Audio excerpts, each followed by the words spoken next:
France avec un gros plan sur la vente à domicile. C'est un secteur qui échappe à la crise. Il est en plein essor.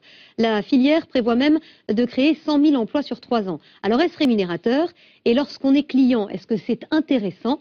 Ce soir, c'est Franck Hédard qui répond à toutes vos questions. Alors, depuis quand le concept de la vente à domicile existe-t-il, Franck? Ce mode de vente vient des États-Unis. Il a vu le jour après la crise de 1929. En France, la vente à domicile, aussi appelée vente directe ou vente en réunion, a longtemps véhiculé une image ringarde.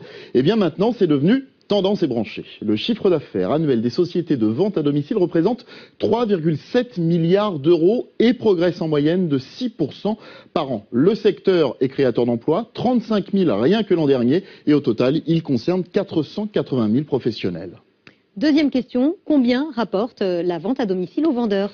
Les vendeurs qui ont le statut de VDI, vendeurs à domicile indépendants, sont rémunérés à la commission entre 20 et 35% par vente. En général, les vendeurs réguliers peuvent espérer gagner l'équivalent d'un SMIC plein temps. À en croire les statistiques de la Fédération de la vente directe, les vendeurs sont en majorité des femmes, à 77%, et 90% des vendeurs effectuent cette activité à temps partiel. Il s'agit donc souvent d'un complément de revenus. Alors si l'aventure vous tente, méfiez-vous des entreprises qui vous demanderaient de suivre une formation payante ou bien réclameraient un droit d'entrée abusif avant de vous lancer dans la vente de leurs produits. Elles sont souvent peu sérieuses. J'ajouterais que c'est un métier exigeant. La moitié des vendeuses jettent l'éponge dans les 6 premiers mois d'activité.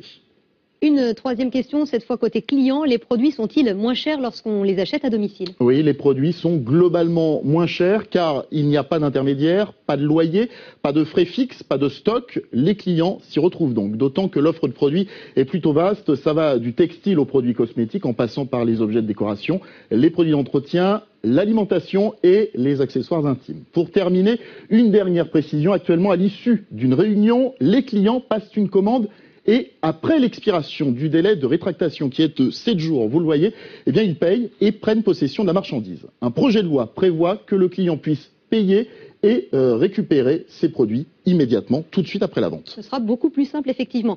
Plus d'informations sur notre site m6actu.fr. Merci Franck.